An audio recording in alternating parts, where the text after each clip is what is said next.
사장님, 이거 이번 달까지만 가입 가능한 2.5% 최저 보증 비과세 상품이에요. 아시죠? 요즘 같은 저금리 시대에 이런 상품 없습니다. 지인의 달콤한 권유 혹은 무료 재무 설계라며 접근한 양복 입은 컨설턴트의 제안. 당신의 금융 인생이 꼬이기 시작하는 지점은 바로 그 테이블 위에서 시작된다.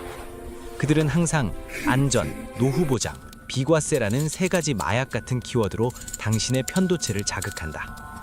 인간의 뇌는 본능적으로 손실을 회피하고 불확실성을 혐오하도록 진화했기에 원금 보장이라는 단어만 들으면 비판적 사고 회로는 즉시 차단되고 안도감이라는 거짓 신경 전달 물질에 취해버린다. 하지만 조금만 이성적으로 생각해보라. 그렇게 확실하고 완벽한 수익 모델이 있다면 왜 그들은 당신에게 제발 가입해달라고 사정하며 사은품까지 쥐어주는 걸까? 자본주의 생태계에서 진짜 돈이 되는 정보는 절대 남에게 공유되지 않는다. 당신은 지금 합리적인 저축을 하고 있는 것이 아니다.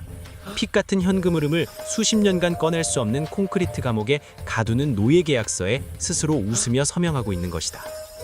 보험사가 당신에게 절대 먼저 꺼내지 않는 데이터, 설계사가 굳이 설명하지 않고 넘어가는 숫자, 그것은 바로 사업비라는 이름의 합법적 갈취다.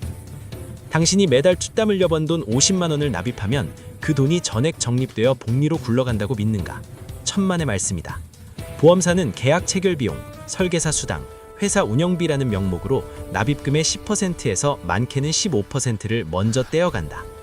이게 경제학적으로 무슨 의미인지 아는가?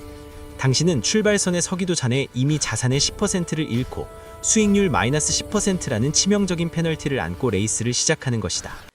주식이나 ETF의 운용 수수료가 0.01% 단위에서 경쟁하는 이 시대에 당신은 무려 1000배나 넘는 수수료를 선취로 떼이고 있다. 더 끔찍한 진실은 떼이고 남은 90%의 돈으로 원금 100%를 회복하기 위해서는 현재의 저금리 기조 하에서 7년에서 10년이라는 엄청난 시간이 필요하다는 점이다. 가입 설계서의 해지 환급금 예시표를 펼쳐보라. 1년차, 3년차, 5년차 환급률이 왜 100%가 안 되는지 이제야 이해가 되는가? 이것은 투자가 아니다. 내 돈을 맡아주는 대가로 내 돈을 헌납하는 필패의 게임이다. 게다가 그들은 공시이율이라는 교묘한 말장난을 친다. 그들이 보여주는 장밋빛 예시표는 현재의 금리가 수십 년간 유지될 때의 가정일 뿐이다. 자본주의 역사상 금리는 장기적으로 우하향해왔고 공시이율은 매달 변동된다. 금리가 떨어지면 당신의 수익금도 추락하지만 보험사는 변동금리라는 방패 뒤에 숨는다. 금리가 떨어져도 최저보증 이율은 지켜드립니다고? 그 1, 2%대의 이율이 과연 짜장면가 모르는 속도, 즉 인플레이션을 이길 수 있을까? 물가는 매년 3, 4%씩 오르는데 내동이 2%로 자란다면 그것은 자산이 늘어나는 것이 아니라 구매력이 실시간으로 증발하고 있는 것이다. 10년 뒤에 원금 1억을 돌려받는다 한들 그 돈의 가치가 지금의 5천만 원 수준으로 쪼그라들어 있다면 그게 무슨 소용인가? 이런 상황에서도 보험사는 고객님은 의지가 약해서 돈을 못 모으니 이렇게라도 강제로 묶어넣어야 한다며 강제저축을 미덕으로 포장한다. 이것은 당신을 성인으로 대우하는 것이 아니라 통제력 없는 유아로 취급하는 가스라이팅이다. 자본주의에서 가장 강력한 무기는 언제든 현금화해서 더 좋은 기회에 투입할 수 있는 유동성, 리퀴디티다. 지난 10년 동안 코로나 폭락장, 부동산 상승기, 비트코인 랠리 등 수많은 부의 추월차선이 지나갔다. 만약 당신의 자산이 저축성 보험에 묶여 있었다면 중도 해지 시 원금 손실이 두려워 그 엄청난 기회들을 손가락만 빨며 지켜봐야 했을 것이다. 10년을 꼬박 납입해서 겨우 원금 100%가 되었다고 기뻐하는 것은 감옥에서 10년 만에 출소하며 드디어 영원부터 다시 시작이다 라고 외치는 것과 다르지 않다. 진짜 부자들, 자본가, 오너들은 보험을 절대 그렇게 쓰지 않는다. 그들에게 보험은 철저하게 비용, 익스펜스다. 리스크를 해치하기 위해 최소한의 비용만 지불하고 나머지 막대한 자본은 주식, 부동산, 사업체 등 고수익 자산에 투입해 직접 굴린다. 그들은 투자와 보장을 완벽하게 분리, 디커플링한다.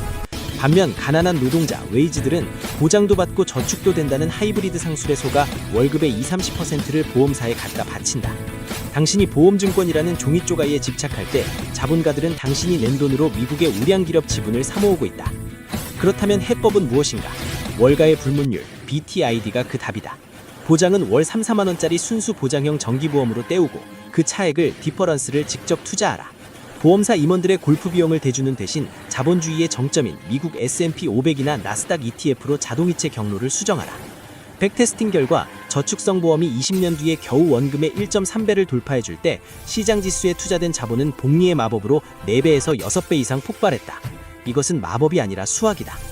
하지만 실행의 순간 매몰비용이라는 악마가 당신의 발목을 잡을 것이다. 지금까지 낸 돈이 얼만데 해지하면 반토막 난다고? 진의 눈으로 냉정하게 말하겠다. 그 사라진 돈은 당신이 해지해서 잃는 돈이 아니다. 가입 신청서에 도장을 찍은 순간 사업비 명목으로 이미 공중분해된 과거의 돈이다. 이미 불타 없어진 돈에 집착해서 앞으로 벌어들일 수 있는 미래의 기회비용까지 태워버리는 짓이 바로 가장 멍청한 애국적인 자해다. 독이 퍼진 팔을 잘라내지 않으면 몸통 전체가 썩는다. 지금의 손실은 금융문맹이었던 대가로 치르는 수업료라고 생각하고 털어내라. 시간은 흐른다. 20년 뒤 당신은 두 가지 운명 중 하나를 마주하게 될 것이다. 낡은 보험증권을 들고 그래도 원금은 건졌다 하며 안도하지만 인플레이션에 녹아버린 화폐 가치 때문에 쪼들리는 노후를 보내는 패배자의 삶이거나 혹은 오늘 뼈를 깎는 결단을 내리고 자본을 소유하여 거대한 숲으로 자라난 자산에서 나오는 배당금을 즐기는 자본가의 삶이다. 20년 묵은 1억 원짜리 수표를 들고 한숨 쉴 때 당신은 자본가로서 여유롭게 그를 위로하면 저녁을 살 것이다. 이것이 금융의 특이점이다. 당신의 미래는 설계사의 미소 속에 있지 않다. 지금 당장 그 노예 계약서를 찢어버리고 자본의 주인으로 올라서는 당신의 결단 속에 있다.